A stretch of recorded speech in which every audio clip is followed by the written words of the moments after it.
कोल्हापुरात डॉक्टर हेडगेवार व्याख्यानमाला सुरू आहे. यामध्ये अभिजित जोग नावाच्या वक्त्यांनी काही मुद्दे मांडलेले आहेत. ते म्हणतात, नवमार्क्सवादाच्या प्रयोगासाठी भारत प्रमुख लक्ष आहे. त्यांनी मांडलेले मुद्दे पुढीलप्रमाणे आहेत. पहिला मुद्दा आहे, भाषा, धर्म, पंथ, वंश अशी सर्वाधिक वैशिष्ट्ये भारतात आहेत. हा मुद्दा अपुरा आहे. भाषा, धर्म, पंथ, वंश याच्या जोडीला इथे वर्णव्यवस्था, वर्ण, जाती, जातीभेद आणि वर्णांची उतरंड, त्या उतरंडीवर सर्वात वरती ब्राह्मण हे एक महत्त्वाचं वैशिष्ट्य आहे. पण ते या ग्रस्तांनी मांडलंच नाही. का नसेल मांडले वैशिष्ट्य? ते विसरलेत की जाणून बुजून झाकून ठेवत आहेत? दुसरा मुद्दा त्यांनी मांडला आहे, देव, देश, धर्म यामुळे भारताची प्राचीन संस्कृती टिकून राहिली पाहिजे असे मनापासून वाटते. ऐकायला बरं वाटते. पण इथं काय एवढी एकच संस्कृती आहे? इथं वैदिकांची एक संस्कृती आहे, जी ब्राह्मण श्रेष्ठ म्हणते. 4 वर्ण आवश्यक आहेत असं म्हणतात. धन आणि मान फक्त ब्राह्मणांनाच असला पाहिजे असं त्यांचं मत आहे. इतरांनी त्यांची सेवा करावी. तर दुसऱ्या संस्कृतीही आहेत. या विषमतावादी वैदिकांच्या विरोधात इथं समतावाद्यांच्या सुद्धा संस्कृती आहेत. दत्तपंथाचे लोक, नाथपंथाचे लोक, वारकरी किंवा भागवत धर्माचे लोक, शीख, मुस्लिम, ख्रिश्चन, बौद्ध, जैन हे सर्व ह्या वैदिक धर्माच्या, वैदिकांच्या संस्कृतीच्या विरोधातल्या संस्कृती आहेत. त्याशिवाय या सर्वापासून अलिप्त असलेली समतावादी आदिवासींच्या संस्कृत्या त्याही आणि वेगळ्याच आहेत. तेव्हा संस्कृती टिकवायची असेल तर समतावाद्यांच्या संस्कृत्या टिकवायला पाहिजेत असं स्पष्ट जोगाने सांगणं आवश्यक होतं. विष्णुमय जग, वैष्णवांचा धर्म, भेदाभेद, भ्रम, अमंगळ ही संस्कृती सरळ सरळ वैदिक विषमतावादी संस्कृतीच्या विरोधात आहे. तेव्हा अशी संस्कृती टिकवली पाहिजे हे त्यांनी सांगितलं नाही तरी आपण लक्षात घ्यायला पाहिजे. या सर्वांनाच एकच हिंदू संस्कृती म्हणणं आणि शेवटी हिंदू टिकवायचा म्हणजे ही विषमतावाद टिकवायचा, ही गोष्ट योग्य नव्हे.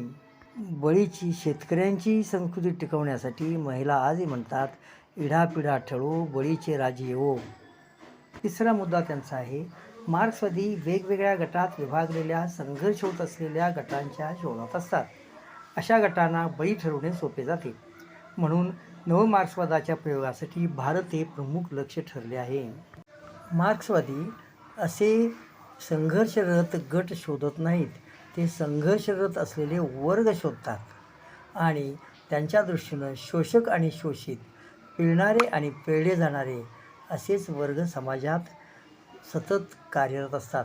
प्रशासन, पोलीस, लष्कर, न्यायालय, मीडिया हे सर्व शोषकांच्या म्हणजे उत्पादन साधनाच्या मालकांच्या बाजूने काम करत असतात. त्यांचेच विचार लोकांच्यात प्रसृत करत असतात. या उत्पादन साधनावर राबणारे म्हणजे कारखान्यात किंवा शेतीवर राबणारे, त्यांचं शोषण करण्याचं काम हा शोषक वर्ग सतत करत असतो. शोषक आणि शोषित, उत्पादन साधनांचे मालक आणि त्यावर काम करणारे मजूर असे 2 वर्ग नेहमी समाजात असतात. त्या दोघांच्या समन्वयातून आणि संघर्षातून समाजाचा विकास होतो असे मार्क्सवादी मानतात. मजुरांच्यात फूट पाडण्यासाठी इतर सर्व भेदांचा वापर मालक वर्ग करत असतो. रशियात कम्युनिस्ट सरकार होते तेव्हा भाषा, वंश इत्यादी भेदावरती आधारित झगडे पूर्णपणे बंद झाले आणि ज्यावेळी कम्युनिस्टांचे सरकार गेले त्यावेळी मात्र हे भेद पुन्हा उफाळून आले आणि त्यातून अनेक राज्ये तयार झाली. रशिया फुटला. त्यांचा चौथा मुद्दा आहे, विध्वंस हेच प्रमुख उद्दिष्ट असलेली विचारसरणी पुढे येऊ लागली आहे. ही विचारसरणी म्हणजे डावी, वाळवी, वामपंथी होय. त्याला समजून घ्यायला वेळ लागेल, मात्र तोपर्यंत वेळ निघून जाईल. डाव्या विचारसरणीची उद्दिष्ट अनेक वेळा जाहीर झालेले आहे. सर्वांना पोटभर खायला मिळावे, अंगभर वस्त्र मिळावे, राहायला घर मिळावे, शिक्षण मिळावे, आरोग्य मिळावे, या सर्व गोष्टी लोकांना मिळाव्यात यासाठी प्रयत्न करणारे ते डावे. तेव्हा याच्यामध्ये विध्वंसाचा संबंध आहे का? विध्वंसाचा संबंध आहे RSS किंवा या उजव्या विचारसरणीकडे. त्यांना या लोकांना दाबल्याशिवाय, ठोकल्याशिवाय, मोडल्याशिवाय त्यांच्यावरती राज्य करणं शक्य नाही. म्हणून खरे विध्वंसक तेच आहेत. डाव्यांचा हा विचार भारतीय घटनेत मांडलेला आहे समाजवाद या शब्दाने. म्हणून भारतीय घटनेचा विध्वंस करायला आजचे सत्ताधारी निघालेत. त्याचं कारणही हेच आहे. म्हणजे खरे विध्वंसक हेच आहेत. खरी वाळवी उजवी वाळवीच आहे. 5व्या मुद्द्यामध्ये जोग म्हणतायत हिटलर वंशवादी होता, त्याच्यापेक्षाही कार्ल मार्क्स वंशवादी होता, मग तो समतेचा महापुरुष कसा असेल? हिटलरने ज्यू विरुद्ध आर्य असा वंशवादी सिद्धांत मांडला. आर्य श्रेष्ठत्व त्यानं मांडलं आणि त्यामुळे ज्यूंचा छळ केला, ठार मारलं, त्यांना गॅस चेंबरमध्ये लाखो लोक मारले. म्हणून तो वंशवादी होता हे विचार आणि आचारानं सिद्ध झालं. पण मार्क्सनं असा कुणाचा द्वेष केलेला आहे? मार्क्सनं अशा तऱ्हेनं एका वंशाचा द्वेष केलेला नाही. त्यामुळं त्याला वंशवादी म्हणता येत नाही. जोगांच्या या मुद्द्याला खोटं बोलणे म्हणण्यापेक्षा बरळणे असे म्हणता येईल. ही बरळण्याची सवय हिंदुत्ववाद्यांना अनेक ठिकाणी असते, त्यातलाच हा प्रकार आहे. त्यांचा 6वा मुद्दा आहे डाव्यांच्या विचारात टोकाचा द्वेष भरला आहे. परदेशात पालक शोषक तर पाल्य शोषित असे मनावर बिंबवले जात आहे. या मुद्द्यात तर त्यांचा अत्यंत गोंधळ झालेला आहे. ते एकदा म्हणतात डाव्यांच्या विचारात द्वेष आहे, दुसऱ्यांदा म्हणतात परदेशात पालक शोषक आणि शोषित असे मनावर बिंबवले जातात. मग परदेशात सगळे डावेच आहेत का? म्हणजे त्यांना त्याचाही पत्ता नाही की परदेशात, आणि परदेश म्हणजे कोणता प्रदेश? चीन, Russia, Pakistan, Bangladesh, America, England, कोणता? कशाचाही पत्ता नसताना काहीही बडबड करणे हा एकच उद्देश त्यांचा दिसतोय. 7व्या मुद्द्यात ते म्हणतात बंदुकीच्या नळीशी लढणे शक्य आहे, पण आतून पोखरणाऱ्या नवमार्क्सवादाच्या वाळवीला आवरणे कठीण आहे. मार्क्सवाद हे सर्वात प्रगत शास्त्र आहे आणि त्यामुळं त्याला आवरणं कठीण आहे. हा त्यांचा मुद्दा बरोबर आहे. इतर गोष्टी मात्र त्यांनी द्वेषातून मांडलेल्या आहेत. पुढचा मुद्दा आहे त्यांचा समूह कल्याणाचा. समूह कल्याणाच्या नावाखाली येऊ पाहणारे संकट रोखले पाहिजे असं ते म्हणतात. म्हणजे समूह कल्याण हे त्यांच्या दृष्टीने एक संकट आहे. समूहाचं म्हणजे कुणाचं?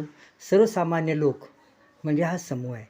हे जे पूर्वी शूद्र अतिशूद्र होते किंवा आज जे दलित आहेत, श्रमिक आहेत, कामगार आहेत, शेतकरी आहेत, शेतमजूर आहेत, आणि ह्या समूहांचं कल्याण होणं हे या जोगांच्या दृष्टीनं अत्यंत संकटाची गोष्ट आहे.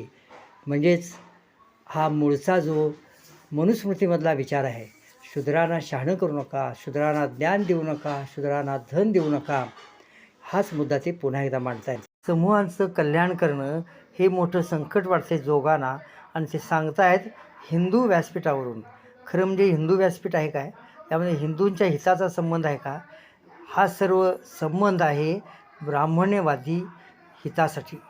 हे ब्राह्मण्यवादी व्यासपीठ म्हणता येईल, त्याचा हिंदू या शब्दाशी काडीचा संबंध नाही. या ब्राह्मण्यवादी व्यासपीठावरून ते बोलतायत. डॉक्टर केशव हेडगेवार व्याख्यानमालेत हेडगेवारांनी सुद्धा हेच केलेलं आहे.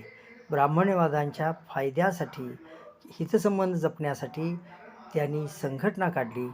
हे आपल्या सगळ्यांनाच बहुसंख्य हिंदू देश स्वतंत्र व्हावा म्हणून झगडत होते, तेव्हा त्यांनी आपल्या डोक्यावरती पांढरी टोपी, गांधी टोपी घातलेली होती. त्याला विरोध म्हणून हेडगेवारांनी काळी टोपी निवडली. खादी हे स्वातंत्र्याचं प्रतीक होतं. यांनी आपल्या संघटनेसाठी खाकी पॅन्ट निवडली. ब्राह्मणी हितसंबंध जपण्यासाठी त्यांनी ब्रिटिशाशी संधान साधले. या संघटनेने संस्काराच्या नावाखाली चातुर्वर्ण्याचा पुरस्कार केला. तेव्हा अशा हेडगेवार यांच्या व्याख्यानमालेत जोगांचं भाषण ठेवणं हेच योग्य आहे. 250 वर्षापूर्वी कम्युनिस्ट पक्षाचा जाहीरनामा प्रसिद्ध झाला. आजसुद्धा महागाई, बेरोजगारी आणि विषमता या विरोधात मार्क्सवादाशिवाय दुसरा पर्याय नाही.